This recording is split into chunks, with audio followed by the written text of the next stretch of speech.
नमस्कार विद्यार्थी मित्रांनो, महाराष्ट्र अकॅडमीच्या ऑनलाईन प्लॅटफॉर्मवर सर्व विद्यार्थ्यांचं मनपूर्वक स्वागत आहे.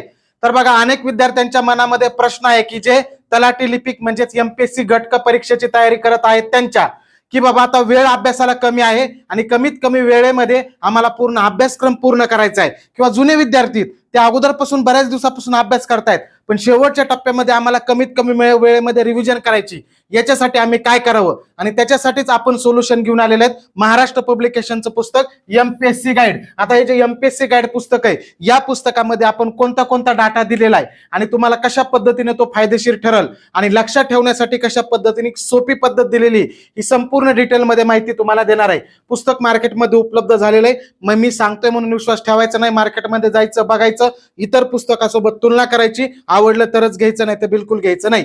ठीक आहे. एकूण 860 पानाचं फक्त जीएस असणारं पुस्तक आहे. आता अनेक विद्यार्थ्यांच्या मनामध्ये प्रश्न आहे की गणित बुद्धिमत्ता आणि मराठी व्याकरण हे सुद्धा ठोकळ्यामध्ये का दिलं नाही, कारण बहुतेक ठोकळ्यामध्ये त्या सुद्धा गोष्टी असतात. तर त्याचं सर्वात महत्वाचं ही अडचण आहे की गणित आणि बुद्धिमत्ताचा सिलेबस मोठा आहे, त्याला सेपरेट पुस्तकं तुम्ही वाचणं गरजेचं आहे.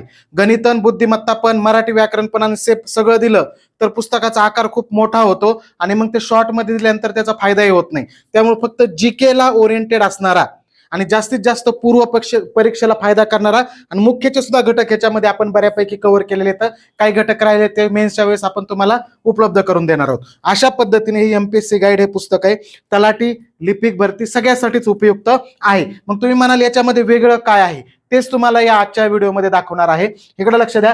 सर्वात महत्वाचं म्हणजे हे जे पुस्तक आहे याच्यामध्ये डिटेल अभ्यासक्रम पूर्ण कव्हर केलेला आहे. स्टेट बोर्डचा संदर्भ, म्हणजे स्टेट बोर्डच्या बऱ्याच संकल्पना अशा असतात तुमच्या परीक्षेला विचारतात, तर स्टेट बोर्डची सुद्धा याचा कंटेंट बनवताना मदत घेतलेली आहे आणि मोठ्या प्रमाणावर सर्व प्रश्न दिलेले आहेत. आणि सर्व विषय म्हणजे इतिहास, भूगोल, राज्यशास्त्र, अर्थशास्त्र, चालू घडामोडी, विज्ञान, हे सगळे विषय कव्हर केले आहेत. पूर्व परीक्षेचा 100% अभ्यासक्रम हा याच्यामध्ये कव्हर केलेला आहे आणि मुख्यचे सुद्धा बरेचसे घटक याच्यामध्ये कव्हर केलेले आहेत.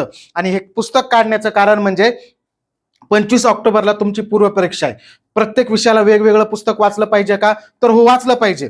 आणि अनेक मार्केटमध्ये खूप चांगले चांगले पुस्तक आहेत, पण कधी तुम्हाला वेळ जर अभ्यासाला 1-1.5 वर्ष असेल तर, कारण प्रत्येक विषयाचं तुम्ही नव्याने जर पुस्तक वाचायला गेलात तर तुम्हाला एक अभ्यासक्रम कव्हर करायलाच एका विषयाचा 2 महिने जातील आणि पेपर 3 महिन्यापेक्षा कमी वेळेत राहिलेला आहे.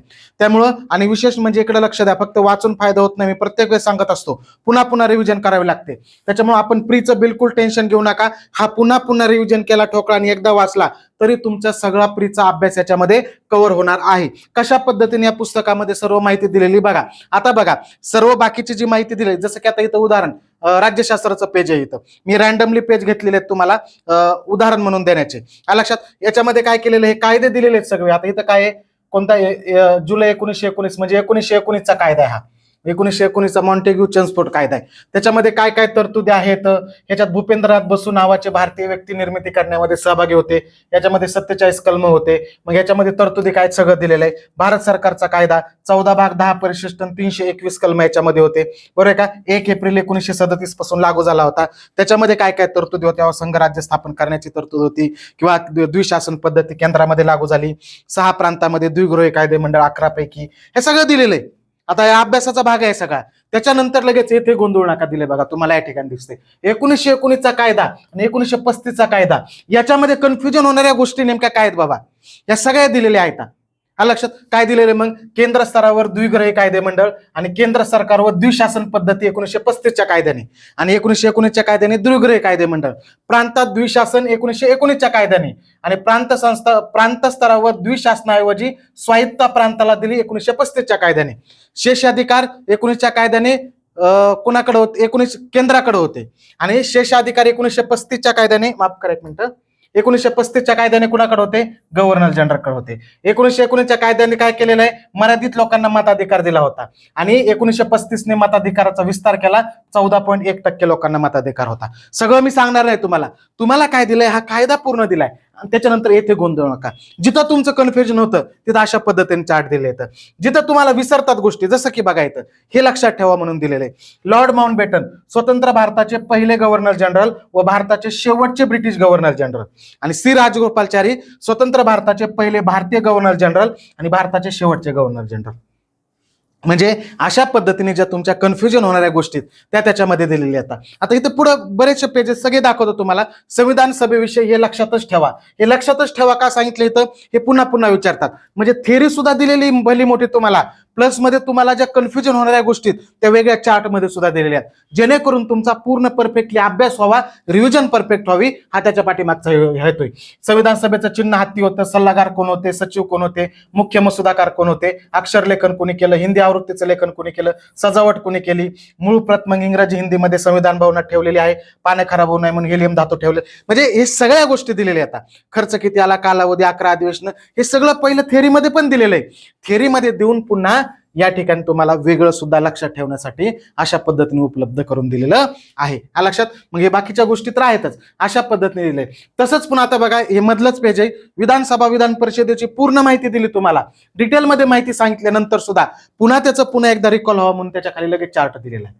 बघा इथं चार्ट दिलेला आहे, विधानसभा आणि विधान परिषद शॉर्टमध्ये, जेणेकरून पूर्ण डिटेलमध्ये तुमची माहिती त्याच्या रिव्हिजन होणार आहे. खाली मग विधानसभा आणि विधान परिषदेमध्ये समान बाबी काय, दोन्ही सभागृहात, विधान परिषद आणि विधानसभेमध्ये असमान बाबी काय, अशा पद्धतीने माहिती दिलेली. आणि सगळी माहिती संपल्यानंतर एमपीएससीचे प्रश्न हे तुम्हाला सोडवण्यासाठी दिलेले आहेत.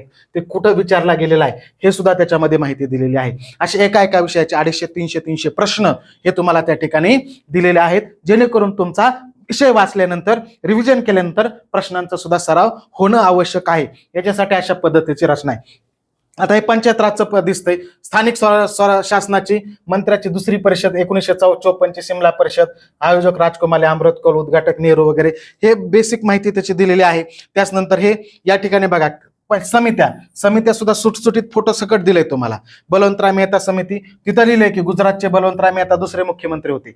वेगळं काहीतरी विचारतो आयोग, त्याच्यामुळे तशा पद्धतीने, बरोबर आहे का. आणि कशासाठी नेमली ती, राष्ट्रीय विस्तार योजनेचा सामुदायिक विकास कार्यक्रमाचा आढावा घेणे आणि पंचायत राजचा पाया घालणारी भारताची समिती, मग त्याच्या शिफारशी सगळ्या दिलेल्या आहेत खाली, असं फोटो स्वरूपात दिलेलं आहे प्रत्येक समितीचा. आता पुढचे सगळेच पेजेस घेतले असते प्रत्येकाचं असं, म्हणजे जेणेकरून तुम्हाला अभ्यासताना वाचताना कमीत कमी वेळामध्ये ते वाचून व्हावं, वाचताना तुम्हाला इंटरेस्ट पण यावा, याच्यासाठी अशा पद्धतीची रचना दिलेली. संस्था वेगवेगळ्या अशा बॉक्समध्ये देण्याचा प्रयत्न केलाय, जेणेकरून तुम्हाला अभ्यासताना बोर जास्त होणार नाही. आलं लक्षात. समाज सुधारक सुद्धा एकदम डिटेलमध्ये दिले येतं. अशा पुन्हा ज्या गोष्टी फोकस करण्यासारख्या त्यामध्येच आपण असा बॉक्स टाकून दिलेत. राजर्षी शाहू महाराज महाराष्ट्राचे मार्टिन लुथर किंग म्हणले होते महात्मा फुलेंना. ब्रिटिश सरकारने आद्यजनक म्हणतात स्त्री शिक्षणाचे, असा गौरव केला होता. महर्षी शिंदेनी आद्य दलित उद्धारक म्हणून गौरव केला होता. सयाजीराव गायकवाडांनी हिंदुस्थानचे वॉशिंग्टन म्हणून गौरव केला होता. भाई माधवराव बागोलांनी महाराष्ट्राचे कार्ल मार्क्स म्हणलं होतं. महात्मा गांधी ज्योतिबा खऱ्या अर्थाने महात्मा आहेत असं म्हटलं होतं. म्हणजे जेणेकरून तुमचं हे सगळं महात्मा फुलेंबद्दलची माहिती पण तुमच्या लक्षात राहील आणि त्याच पद्धतीने त्यांच्याबद्दल काय म्हटलेलं आहे हे सुद्धा वेगळ्या पद्धतीने दिलेलं आहे. आता भूगोलाचे आलेले शंभू महादेव डोंगर रांगाबद्दल माहिती सांगितली, जी सह्याद्रीची उपरांग आहे. त्याच्या खाली त्याच्या उपरांगा दिल्या, साताऱ्याच्या पूर्वेस सीतामाई डोंगर, साताऱ्याच्या पश्चिमेस येवतेश्वर डोंगर, साताऱ्याच्या दक्षिणेस आगाशिव डोंगर, साताऱ्याच्या उत्तर पश्चिमेस बामनोली डोंगर. म्हणजे जेणेकरून काय होईल, आणि हे वेगळ्या स्ट्रक्चरमध्ये दिलेले, जेणेकरून तुम्हाला अभ्यासताना त्याचा फायदा होईल. अशा पद्धतीने प्रत्येक विषयाचा पूर्ण विषय कव्हर केलेत आणि एकही मुद्दा तुम्हाला सोडला नाही. म्हणूनच सांगतो तुम्हाला, प्री परीक्षा पास व्हायचं असेल तर एकमेव अंतिम सोल्युशन आहे. जास्तीत जास्त रिव्हिजन, पुन्हा पुन्हा पुस्तक वाचा, एकच वाचा, फक्त एमसीक्यू हे सोडवा, पीवायक्यू आणखी जास्त सोडवा, पीवायक्यूचं विश्लेषण करा, करंट अफेअर्स थोडं वेगळं करायचं ह्याच्यात पण दिलेलं आहे. आणखी ऍडव्हान्स करायचं असेल तर वेगळं पुस्तक शेवटच्या टप्प्यात घेऊन करा, गणित बुद्धिमत्ता एक वेगळं करा.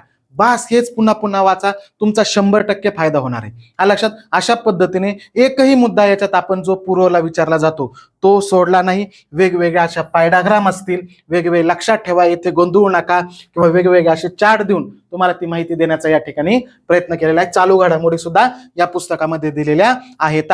त्याच्यामुळे एकदा मार्केटमध्ये जा, पुस्तक बघा. आणि विद्यार्थी मित्रांनो, खरंच मी सांगतो म्हणून नाही, खरंच तुम्हाला विद्यार्थी म्हणून एक सांगतो की खरंच फायदा करून घ्या पुस्तकाचा.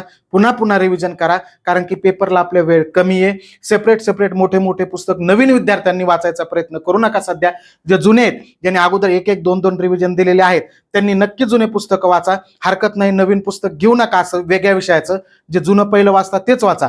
पण रिव्हिजनसाठी जर तुम्हाला ऑल इन वन जर गाईड पाहिजे असेल तर एमपीएससी गाईड हे जुने विद्यार्थ्यांनी पुस्तक अभ्यासा.